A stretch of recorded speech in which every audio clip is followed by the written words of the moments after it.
스바냐 2장 1절에서 3절 말씀을 갖고 저와 여러분이 거룩한 주일날 함께 주님의 말씀을 나누기 원합니다. 몇 주 전에 생명의 삶, 한마디로 새벽 예배 때 이 본문이 저에게 왔습니다. 그래서 이 본문을 준비하면서 말씀을 전했는데 너무나 아쉬웠어요. 왜냐하면 더 전하고 싶은 마음이 이 말씀에 저에게 다가오는 은혜가 컸습니다. 그래서 이 말씀을 한 번 더 전하고자 주일날 오늘 다시 한번 이 말씀을 함께 더 깊이 나누고 싶어서 이 본문의 말씀을 갖고 왔습니다. 스바냐가 어떤 사람인지 여러분들은 단지 소선지서의 한 선지자로만 알고 있을 겁니다.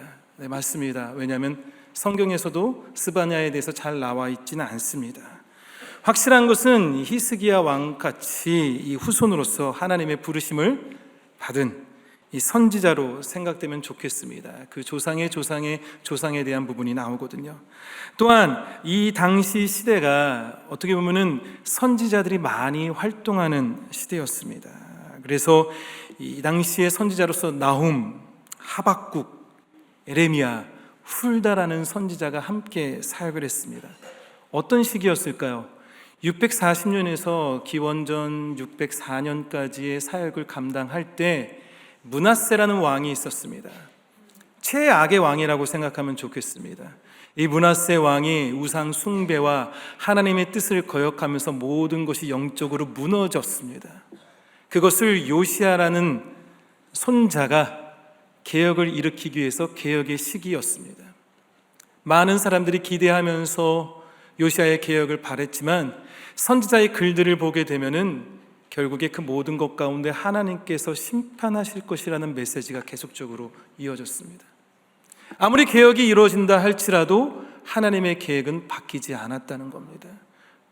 그래서 이 많은 선지자들이 이 당시 시대 때 개혁이 이루면서 우리가 좋아질 거라는 기대감 속에서도 하나님의 뜻은 변치 않는다는 것을 전하고 있었습니다. 자, 그러므로 스바냐를 보게 되면은 이 말씀이 결국에 하나님의 때가, 하나님의 심판의 날이 임할 것이라는 것을 말하고 있다는 거죠. 1장을 통해서 하나님의 심판이 임할 때 유다 땅과 예루살렘과 더 나아가서는 2장을 통해서 열방의 땅들이, 온 세계가 하나님의 심판 앞에서 피하지 못하고 그것을 그대로 받을 것이라는 것을 얘기하고 있습니다. 자, 그래서 오늘 저와 여러분이 읽었던 스바냐 2장 1절에서 3절의 내용을 조금 더 이해하려면 1장의 내용을 좀 알아야 됩니다. 왜냐하면 1장의 내용을 딱 이어서 2장 1절과 3절을 말하고 있거든요. 자, 1장을 보게 되면은 계속적으로 반복해서 나오는 단어가 있습니다. 무슨 단어냐? 날입니다. 날이라는 것이 계속 반복해서 나오고 있습니다. 그런데 그 날에 대한 부분을 보게 되면 1장 7절 말씀을 한번 볼게요. 1장 7절 말씀을 보게 되면 주 여호와 앞에서 잠잠할지어다, 이는 여호와의 날이 가까웠으므로 말하죠. 그런데 그 날에 대한 반복이 나옵니다. 강조가 나와요. 14절을 보게 되면은 여호와의 큰 날이 가깝도다 말합니다.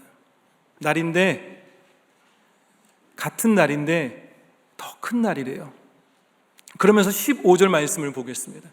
그 날에 대해서 표현을 뭐라고 말하냐면 그 날은 분노의 날이요, 환난과 고통의 날이요, 황폐와 패망의 날이요, 캄캄하고 어두운 날이요, 구름과 흑암의 날이라고 말하고 있습니다. 한마디로 그 날인데, 그 날에 대한 설명을 할 때 이 날이 심각한 거죠.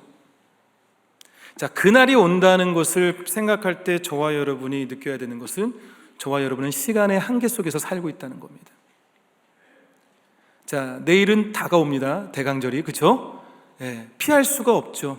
이 시간을 저와 여러분은 피할 수가 없습니다. 아무리 노력을 하고 피하려고 해도 이 시간은 피할 수 없다는 거죠. 그 날이 임할 텐데 그것이 큰 날이 될 것이고 환난과 황폐와 패망이 이루어지는 심각한 날이 올 것이라는 것을 말하고 있습니다. 특히 15절에 황폐로 옮겨진 히브리어 쇼아는 이 독일 군이 2차 세계대전 때 유대인 대학살을 가리켰던 홀로코스트에 사용했던 말입니다. 그만큼 피폐하고 심각할 정도의 최악의 결과가 이루어질 것을 말하고 있다는 거죠. 자, 이 멸망의 날이 긴박하게 다가오고 있음을 강조하기 위해서 반복적으로 그 날이, 큰 날이, 환난의 날이, 황폐의 날이 하면서 계속적으로 강조하고 있습니다. 자, 그러면서 이 고통이 임할 텐데 18절을 보게 되면은 1장 18절에는 그 고통을 어떠한 것으로도 해결할 수 없다고 말합니다. 이 주어지는 그날을 어떠한 것으로도 피할 수 없다는 거예요. 저와 여러분이 돈이 많으면 좋은 차를 사겠죠. 좋은 차는 빨리 달리겠죠. 피할 수 있을까요? 저와 여러분이 돈이 많으면 집이 있겠죠. 여기도 집이 있고 저기도 집이 있겠죠.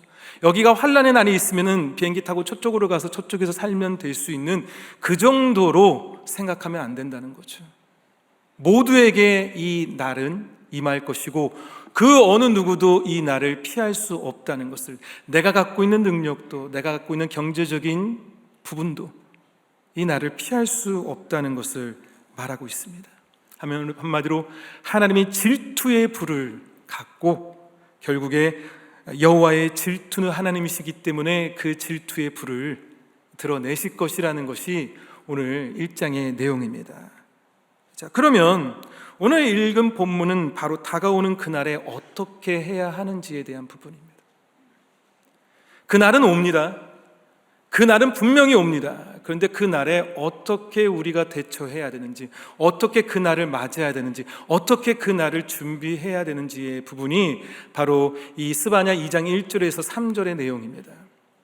성경은 계속적으로 미래적으로 다가오는 날에 대해서 많이 얘기하고 있습니다. 선지서를 보게 되면은 심판의 날을 계속 얘기하고 있죠. 북이스라엘이 멸망할 것이다. 그날이 되면 남유다가 멸망할 것이다. 그날이 되면 포로가 될 것이다. 그날이 되면 포로가 다시 귀환할 것이다. 그날이 되면 메시아가 올 것이다. 근데 그날이 왔나요, 안 왔나요? 다 이루어졌습니다. 신약을 가게 되면은 복음서에서 예수님께서 분명히 또 말하고 있습니다. 마태복음 23장과 마가복음 13장 그리고 누가복음 21장에도 예루살렘이 멸망할 것을 말합니다. 종말의 때를 말하고 있습니다. 그날이 되면 어떻게 될 것인지, 그날이 되면은 우리가 어떤 상황에 있을 것인지에 대해서 예수님께서 신랄하게 그 날에 대해서 말씀하고 있습니다. 결국 예루살렘은 무너졌습니다. 서신서를 보게 되면 베드로 후서도, 그리고 저와 여러분이 잘 알고 있는 성경의 마지막인 요한계시록에서도 주님이 다시 오실 그 날을 얘기하고 있습니다. 그것을 말세라고 표현하고 있습니다. 베드로 후서 3장은 그것을 말세라고 표현하고 있어요. 요한계시록은 1장부터 주어지는 끝장까지 뭐죠? 교회가 주님이 다시 오실 그 순간까지 감당해야 될 부분들, 이기며 승리하면서 끝까지 주의 면류관을 갖고자 하는 마음으로 어떻게 나가야 되는지를 말하고 있다는 겁니다. 우리가 그 날이라는 것을 성경을 통해서 보게 된다면 이것은 나와 상관없는 것이 아니라 저와 여러분에게도 당연히 이어지는 내용이겠죠. 저와 여러분에게 있어서 그 날은 뭡니까? 우리 아이가 졸업하는 날인가요? 내가 환갑이 되고, 요즘 환갑이란 말 못하죠. 칠순이 되는 날인가요? 그날은 저와 여러분이 죽는 날입니다. 누가 먼저 죽을까요? 제가 먼저 죽을 수도 있습니다. 하지만 이 죽는 것은 확실하게 온다는 거죠. 언제 우리를 부르실지 모릅니다. 저와 여러분은 언제 하나님의 부름을 받을지 모릅니다. 두 번째로는 주님이 이 땅에 다시 내려오십니다. 아멘. 그 날입니다. 그 날을 저와 여러분은 피할 수가 없습니다. 우리는 죽음도 피할 수 없고요, 주님이 이 땅에 내려오시는 그 날도 우리는 절대 피할 수 없습니다. 우리가 갖고 있는 재정의 부분으로, 우리가 갖고 있는 능력으로, 우리가 갖고 있는 어떤 것으로도 이 주어지는 두 날을 피할 수 없다는 거죠. 그러면 어떻게 그 날을 대처해야 될까요? 그것이 바로 오늘 저와 여러분이 함께 나눠야 될 부분입니다. 그래서 이 스바냐 2장 1절과 3절을 내용을 보게 되면 이것이 하나로 묶어져 있습니다. 한 절 따로 한 절 따로 한 절 따로 해석하는 것이 아니라 이게 유기적으로 움직이더라고요. 1절 뒤에 2절이 되어지고 2절 뒤에 3절이 되어지면서 이 1절과 3절이 하나로서 그날에 임할 때, 마지막 때가 임할 때, 우리가 부름을 받는 그 순간에 임할 때 우리가 어떻게 해야 되는지를 말하고 있습니다. 자, 1절의 말씀을 한번 보겠습니다. 수치를 모르는 백성아 모일지어다 모일지어다 합니다. 두 개의 반복되는 명령이 뭐죠? 모일지어다입니다. 모은다는 거죠. 자, 근데 이것은 집이나 나무를 줍는 단어입니다. 수집하는 거죠. 모으는 거죠. 그런데 그것이 왜 모일까요? 그날이 왔는데 왜 모일까요? 그냥 나 혼자 해결하면 되는 것이 아닙니다. 어떤 가정에 문제가 생겼죠? 그러면 가장이 자녀도 아내도 놔두고 내가 이 문제를 해결할까의 그 정도 수준이 아니라는 겁니다. 심각하면은 가정이 모여서 예배를 드려야 되겠죠. 온 성도가 모여서 예배를 드려야 되겠죠. 목장이 모여서 예배를 드려야 되겠죠. 자, 모일지어다라고 하는 것은 그만큼 이 주어진 상황이 심각함을 얘기하고 있습니다. 혼자 해결할 수 있는 것이 아니라 모이라는 겁니다. 저와 여러분이 왜 모여야 될까요? 왜 예배의 모임을 가져야 될까요? 왜 모이기를 힘써야 될까요? 그날과 그때가 언제 올지 모르기 때문에 항상 깨어 있기 위해서, 그리고 그 긴박함과 그 주어진 상황을 우리가 알기 위해서 모여서 기도하고 예배를 드리는 거겠죠. 자, 그런데 이 모이는 대상을 한번 보겠습니다. 1절의 말씀을 보게 되면 수치를 모르는 백성들입니다. 모이는 대상이 수치를 모르는 백성입니다. 여기서 수치를 모른다는 이 수치의 단어가 카사프인데, 히브리어로 카사프인데 이 뜻이 뭐냐면 갈망입니다. 한마디로 갈망하지 않는 백성들아입니다. 뭘 갈망하지 않을까요? 우리가 잘 알다시피 마태복음의 산상수훈에서 예수님께서 팔복의 한 부분으로 뭘 말하죠? 심령이 가난한 자, 하나님을 찾고자 하는 자, 하나님 앞에 늘 목마라 하는 자, 그게 갈망입니다. 자, 근데 뭐죠? 이 백성들이 갈망하지 않는다는 거죠. 갈망하는 자들아 모이라는 겁니다. 그런데 갈망하지 않는 백성들 할 때 이 백성에서도 동일하게 히브리어로 고이라고 합니다. 이 뜻은 뭐냐면 이방인이에요. 하나님의 사람이잖아요. 하나님의 선택된 백성이잖아요. 이스라엘 백성이. 근데 뭐라고 말해요? 갈망하지 않는 이방인 같은 너희들아 모일지어다 모일지어다 말하는 거죠. 갈망하지 않는, 나를 찾고자 하지 않는 이방인 같은 너희들아 모일지어다 모일지어다 말합니다. 그들이 왜 그랬냐? 1장 6절을 한번 보겠습니다. 1장 6절에 이렇게 말하고 있어요. 여호와를 배반하고 따르지 아니하는 자들과 여호와를 찾지도 아니하며 구하지도 아니한 자들. 지금 그들이 그러한 상태라는 거죠. 더 나아가서 1장 12절을 보게 되면 그때 내가 예루살렘에서 찌꺼기같이 가라앉아서 마음속에 스스로 이르기를 여호와께서는 복도 내리지 아니하시며 화도 내리지 아니하시리라 하는 자들을 등불로 두루 찾아다닐 것이라 말합니다. 복도, 화도 내리지 않을 거예요. 뭐냐면은 하나님이 내 안에 역사하지 않는다는 겁니다. 하나님은 계시는데 나와 상관이 없는 거예요. 하나님을 찾지도 않고 구하지도 않고 두려워하지 않는다는 겁니다. 그 당시에 자칭 우리가 하나님의 선택된 백성이라고 말했던 백성들이 하나님을 갈망하지 않는 겁니다. 구하지도 않고 하나님에 대해서 바라지도 않는 모습. 그러기에 너희들 갈망하지 않는 이방인 같은 너희들아 모일지어다 말하고 있습니다. 결국 뭐죠? 모이라는 것은 돌이킴과 변화를 촉구합니다. 모이십시오라는 것은 뭔가 상황이 변화되어서 알려야 된다는 거죠. 뭔가 그것을 우리가 느껴야 된다는 거죠. 모이라는 명령은 참담한 현실을 개인적으로 대응할 것이 아니라 공동체가 해결해야 된다는 것을 말하고 있습니다. 왜 믿지 않는 자를 부를까요? 그때가 오면은 그 순간이 영원하기 때문입니다. 그러기에 잡고 예배를 드리자고 하고 함께 하자고 말하는 거죠. 개인이 해결할 수 있는 문제가 아닌 거죠. 그리고 이러한 모임은 결국 내가 지금처럼 살지 않겠다는 것. 그것을 하기 위해서 지금 하나님께서는 첫 번째로 우리가 해야 될 것이 모일지어다라고 말합니다. 자, 그러면서 2절을 보게 되면 뭐라고 말하고 있냐면은 명령이 시행되어 날이 겨같이 지나가기 전, 여호와의 진노가 너에게 내리기 전, 여호와의 분노의 날이 너에게 이르기 전에 그리할 거라는 겁니다. 시간적 한계를 다시 한번 얘기하는 거죠. 뭐뭐 하기 전에를 3번 말하고 있습니다. 3번 말하고 있어요. 명령이 시행되어 날이 겨같이 금방 바람에 불려서 흩날리는 겨처럼 순식간에 그것이 지나가기 전에 모일지어다. 여호와의 진노가 너에게 내리기 전에 모일지어다. 여호와의 분노의 날이 너에게 이르기 전에. 계속적으로 반복해서 이것이 상당히 중요한 것을 얘기하고 있습니다.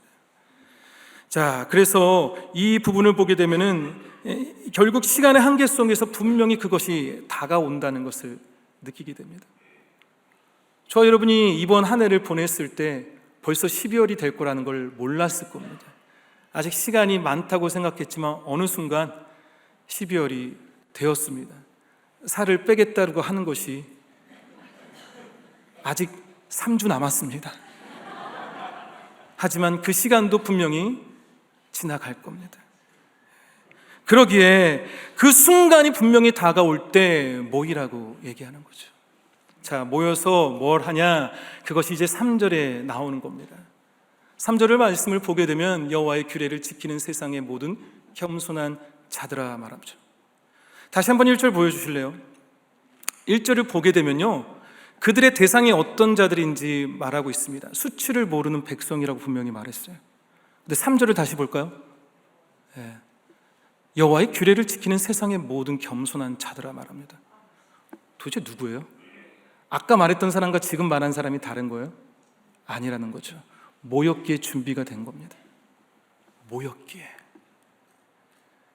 한마디로 그 앞부분에 1절에 모이라고 명령한 대상들이 하나님을 갈망하지 않는 이방인 같은 백성들이었는데, 여호와의 규례를 지키는 세상의 모든 겸손한 자들이 된 것은 책망과 충고 뒤에 그들이 모였기에 사랑으로서 권면하며 설득하는 겁니다. 너희들이 원래 이런 존재라는 거죠. 너희들이 이런 귀한 존재라는 것을 말하고 있습니다. 자, 그러면서 이 3절에는 그날이 이르기 전에 무엇을 해야 할 것인가를 말하고 있는데, 다시 한번 3절 보여주실래요? 자, 여호와를 찾으며 공의와 겸손을 구하라고 말하고 있습니다. 자, 이걸 보게 되면은 여호와를 찾은 뒤에 공의와 겸손을 구하면 된다라고 해석할 수 있는 위험이 있습니다. 원어를 보게 되면 이것은 찾으라가 3번 나옵니다.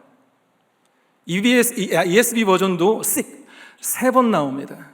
자, 뭐냐? 이걸 어떻게 봐야 되냐면요, 보여주실래요? 그 다음 거. 그의 규례를 행하는 세상의 모든 겸손한 자들아, 여호와를 찾으라, 공의를 찾으라, 겸손을 찾으라, 이렇게 3번을 봅니다. 까마네로 개역 개정에서 좀 잘못 해석이 된 겁니다. 여호와를 찾으라, 그 뒤에 공의와 겸손을 구하라, 다른 것이 아니라 찾는 겁니다. 여호와를 찾는 것이 공의를 찾는 것이고 겸손을 찾는 거예요. 내가 겸손을 찾는 것이 여호와를 찾는 겁니다. 내가 공의를 찾는 것이 여호와를 찾는다는 겁니다. 자, 그러면 이 여호와를 찾는다는 것이 무엇일까요? 우리의 신앙인으로서 우리의 삶에 신앙의 자세가 있습니다. 간단하게 한 3가지 정도로 나눌 수 있습니다. 첫 번째로는 모든 것이 다 은혜이기에 가만히 있는 겁니다. 생각해보니 다 은혜였어. 앞으로도 주님 감사할 겁니다. 주님이 나를 지켜주실 겁니다. 주님 정말 감사합니다. 앞으로도 저와 함께 할 겁니다. 아무것도 안 하면서 그 감사 때문에 좋아하는 신앙의 자세가 있습니다. 두 번째로는 아무것도 하는 것이 아니라 너무 열심히 하는 겁니다. 여유도 없이, 하나님을 만날 생각도 없이, 이 뜻이 하나님 뜻일 것이라고 생각하면서 무조건 섬기고 봉사하고 어떤 것을 행하려고 하고 어떤 것을 부딪히면서 그것을 해결하려고 하는 모습입니다. 이 2가지는 한계가 있습니다. 어떤 한계냐? 여호와를 알지 못한다는 한계가 있습니다. 우리가 가만히 있는 것을 여호와가 원하십니까? 우리가 가만히 있는 것을 원해서 주님이 이 땅에 오셔서 십자가에 돌아가셨습니까? 우리가 뭔가 그냥 열심히만 살면 되는 거라고 생각하고 주님이 오신 겁니까? 결국에 이 3가지가 있습니다. 3번째로 내가 어떻게 사는지에 앞서 하나님이 누구이신지를 알기 위해 나가는 신앙의 자세가 필요합니다. 아멘? 내가 어떻게 사는 것보다 중요한 것이 하나님이 누구이신지를 만나야 됩니다. 바라야 됩니다. 많은 사람들이 내가 어떻게 살아야 되는지 생각하면서 왜 죽음은 나에게 왔는지, 내가 어떻게 살아야 되는지를 물어보기 위해서 종교를 찾습니다. 교회의 문을 두드립니다. 하지만 절대 답은 못 얻습니다. 하나님이 누구이신지를 알 때 답을 얻습니다. 여호와를 찾는다는 것은 가만히 있는 것도 아니고 내가 그냥 정신없이 움직이는 것이 아니라 여호와가 어느 분이신지, 어떠한 성품을 갖고 계신지, 어떻게 나와 함께 하시는지를 알아가는 것, 그것이 여호와를 찾는 겁니다. 내가 3시간, 4시간 기도하는 것이 아니라, 내가 매일매일 예배를 드리는 것이 아니라, 왜 예배를 드려요? 예배를 드리는 것이 아니라 주님을 알고자 기도하는 거고, 주님을 알고자 예배를 드리는 거죠. 예전에 제가 루브르 박물관을 간 적이 있습니다.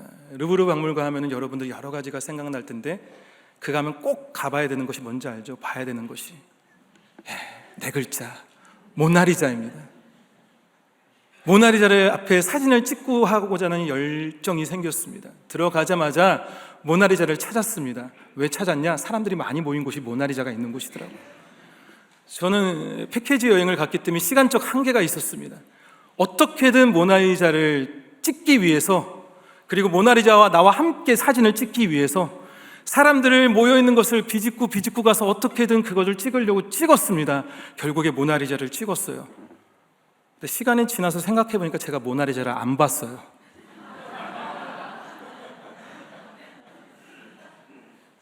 못 봤어요. 지금 사진은 초점이 흔들려지는 모나리자입니다. 거기 앞에 웃고 있는 저의 모습이 있더라고요. 여호와를 그렇게 찾는 거 아닌가요?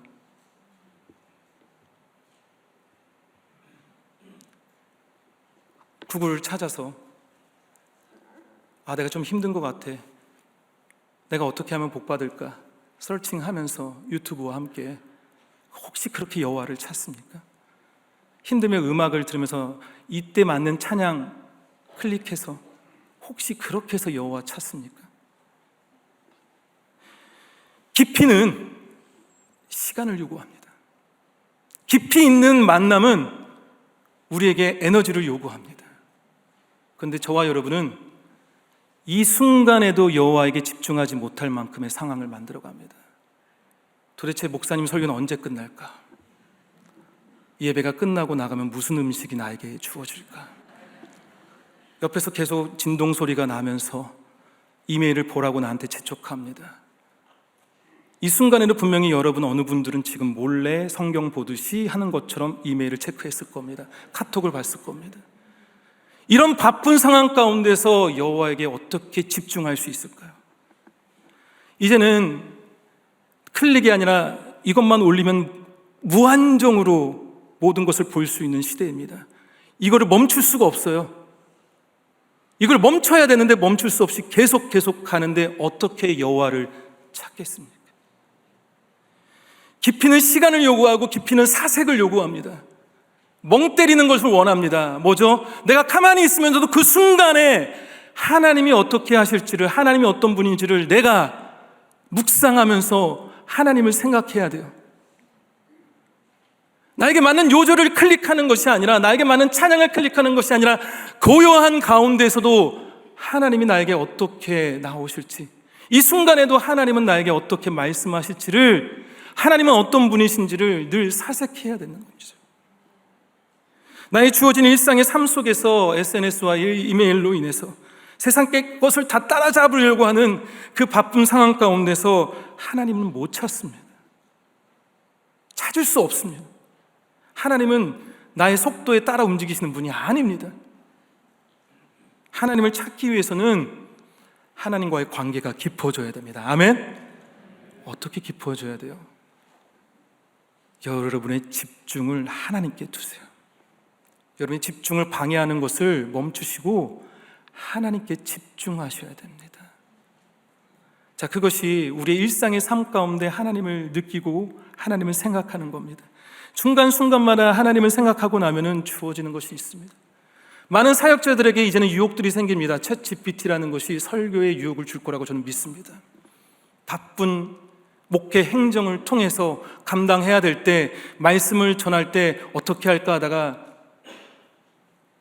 유튜브를 보고 챗 GPT를 보면서 말씀을 준비할 수도 있습니다. 근데 그건 내가 만난 하나님이 아닙니다. 그 말씀을 전하는 것은 제가 만나는 하나님을 전하는 게 아닙니다. 그런데 우린 다 그러고 있다는 거죠. 하나님을 찾으십시오. 때로는 어떠한 어려움이 있고, 때로는 어떠한 힘듦이 있고, 때로는 굳이 복잡하게 이걸 해야 되는 순간이 있더라도 하나님을 찾으려면 그렇게 가시기 바랍니다. 아멘. 두 번째로는요, 여호와를 찾는 것이 공의를 찾으라는 겁니다.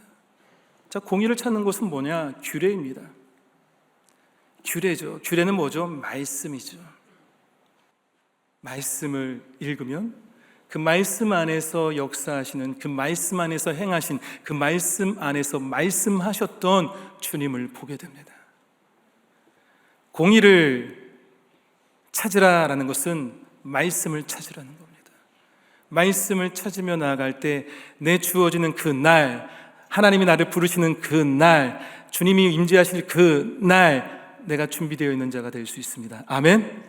말씀을 읽지 않으면, 말씀과 함께 하지 않으면 소용이 없다는 거죠. 세 번째로는 뭘 찾아야 되냐? 겸손을 찾으래요. 이 겸손의 성품은, 우리가 그냥 겸손하라고 하니까 성품을 생각합니다. 어느 성도 집에 가면 항상 낮은 곳에 있으려고, 중간에 있으면 않으려고, 먼저 드세요, 먼저 가세요. 이게 겸손입니까? 여기서 말하는 건 이런 성품을 말하는 것이 아닙니다. 겸손은 나는 아무것도 잘하지 못한다고 반복해서 말하는 것도 아닙니다. 난 못났어, 나는 아무것도 못합니다, 나는 진짜 아무것도 못해요가 아니라 나의 능력이 주님에게 오는 겁니다라고 말하는 겁니다. 나의 능력이 오직 주님에게로부터만이 올 수 있습니다. 그것이 오직 주님에게로부터만 온 것입니다 라고 고백하는 것이 겸손입니다. 나에게 오는 것이 아니라, 나에게로부터 나오는 것이 아니라 하나님께로부터 온 것이 나를 통해서 나가는 거죠. 즉, 자신의 부족함을 내세우는 것이 겸손이 아니라 하나님만이 나의 능력임을 고백하는 것이 진정한 겸손입니다. 그분에게 나아가고 그분에게 구할 수밖에 없습니다. 왜냐? 내가 할 수 없기에. 그러기에 모든 것들이 다 뭐죠? 하나님이 하실 수밖에 없는 것으로 됩니다. 제가 예전엔 옥토인 줄 알았어요. 옥토가 뭔지 알죠? 비유잖아요. 씨앗의 비유. 전 제가 옥토인 줄 알았어요. 그러다 보니까 뭐냐? 저밖에 안 보였어요. 다른 사람은 다 저보다 낮았거든요. 표현하지는 않았지만 은근히 그거에 대한 자부심이 있었습니다. 하나님이 날 선택했다는 옥토. 근데 기도하는데 어느 순간 그것이 저한테 다가오더라고요. 넌 길가에 떨어진 씨야. 넌 길가에 떨어진 씨야. 그걸 들었을 때 주님이 보였습니다. 나만 보였는데 내가 길가에 떨어진 씨임에도 불구하고, 그렇게 연약함에도 불구하고, 그렇게 무지함에도 불구하고, 그럼에도 불구하고 나를 사용하시는 하나님이 보였습니다. 그게 겸손이겠죠. 여러분이 겸손하면 할수록 하나님을 찾게 됩니다. 하나님을 만나게 됩니다. 여러분이 겸손하면 겸손할수록 뭐죠? 하나님이 여러분을 통해서 역사하시는 것이 드러날 수밖에 없습니다. 그러한 겸손을 찾길 간절히 축원합니다. 자, 결론을 내리겠습니다. 오늘 본문은 그러므로 저와 여러분이 삶의 현실에서 돌이킴에 대한 촉구의 메시지라고 생각했으면 좋겠습니다. 이스바냐 2장 1절에서 3절이 단지 멸망을 당하게 되는 유다 민족에게만 말하는 것이 아니라 오늘 살고 있는 저와 여러분이, 이 실리콘밸리에서 살고 있는 저와 여러분이, 영원할 것 같이 살고 있는 저와 여러분이 언젠가 하나님이 부르실다는 것을 알고, 언젠가 하나님이 다시 이 땅에 오실 것인 것을 알고, 늘 준비하면서 깨어 있어야 된다는 것을 알고 나아갈 때, 어떻게 나아가야지 할 때 주어지는 메시지입니다. 모이십시오. 예배의 자리에 모이십시오. 기도의 자리에 모이십시오. 그때가 오기 전에, 그 다음 주가 아니라 그때가 오기 전에 여호와를 찾으십시오. 이 시간의 모든 곳에서, 요즘 저는 말씀을 준비하면서, 걸어가면서, 운전하면서 본문을 계속 생각합니다. 여호와를 찾고 있습니다. 나에게 주어지는 말씀이 무엇인지를 찾고 있습니다. 여러분들도 충분히 여러분의 시간에서 주님을 찾을 수 있다는 거예요. 말씀을 읽으십시오. 여러분들이 여러분 것이 아니고 여러분이 한 것은 주님의 것임을, 여러분이 할 수 있는 것은 주님 아니고는 할 수 없다는 그 겸손의 마음을 가지십시오. 그렇다면 내일 주님이 오셔도 저와 여러분은 숨김을 받습니다. 오늘 주님이 오셔도 저와 여러분은 주님의 그늘 안에 지킴을 받습니다. 오늘 이 순간 저와 여러분이 죽어도 주님을 만날 거에 대한 기대감을 갖게 됩니다. 숙제 및 적용을 드리겠습니다. 정말 제가 너무나 완벽한 타이밍인 것 같아요. 숙제와 적용을 보게 되면 껴맞춘 거 아닙니다. 절대 완벽해요. 첫 번째로는 대강절 집회에 모이시기 바랍니다. 아멘. 네. 이 목사님 설교 좋으니까 이러지 마시고요, 모이셔서 예수님을 기념하세요. 예수님을 생각하세요. 그 시간을 내셔서 핸드폰 놓고 오셔도 좋습니다. 뭐 명령은 아니에요.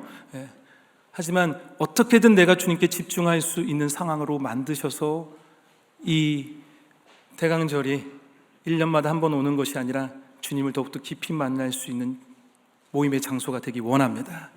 두 번째로는 성경 통독을 준비하십시오. 1월 1일 날 될 거야 하면서 그때 준비하지 마시고요, 준비하세요. 목장에 소속되지 않으신 분들은 지원하시면 됩니다.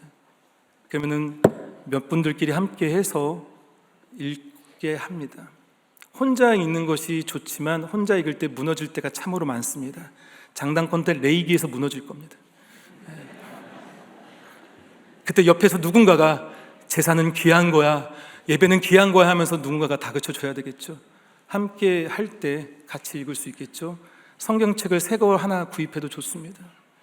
기존에 읽는 걸 하게 되면요, 제가 낙서를 했기 때문에 그걸로 내가 그거에서 끝나더라고요. 하지만 펜을 구입하시고 성경책을, 새로운 것을, 여러분 벽장에 있는 새로운 성경책들 많을 겁니다. 선물 받은 이것이 나의 올해 성경 통독이라고, 다른 버전을 읽어도 돼요. 메시지 버전이든 표준 세번역 버전이든 하면서 영성 일기를 써나가시기 바랍니다. 오늘 나에게 주어진 하나님의 말씀을 적어나가시기 바랍니다. 기도 제목을 적어나가시기 바랍니다. 그 준비를 하셨으면 좋겠어요. 마지막 세 번째로 겸손하시기 바랍니다. 그게 은혜더라고요. 겸손할 때 하나님이 나에게 보여주시고 부어주신 것이 다 은혜더라고요. 그럴 때 더욱더 주님을 알 수 있더라고요. 겸손해지시길 간절히 축원합니다. 그러면 그날이 오기 전에 저와 여러분이 늘 준비되어 있을 수 있는 믿음의 온전한 신앙이 되길 간절히 축원하면서 우리 같이 기도하기 원합니다. 주님 감사합니다. 주어진 말씀을 생각합니다. 이 말씀대로 살아가기 원합니다. 우리의 주어진 일상의 삶 가운데 여호와를 찾기 원합니다. 말씀을 찾기 원합니다. 겸손을 찾기 원합니다. 그러므로 나에게 부어주시는, 나와 함께 하시는 놀라운 주님을 드러낼 수 있는 귀한 주님의 자녀 되게 하여 주시옵소서. 예수 그리스도 이름으로 간절히 기도드렸습니다.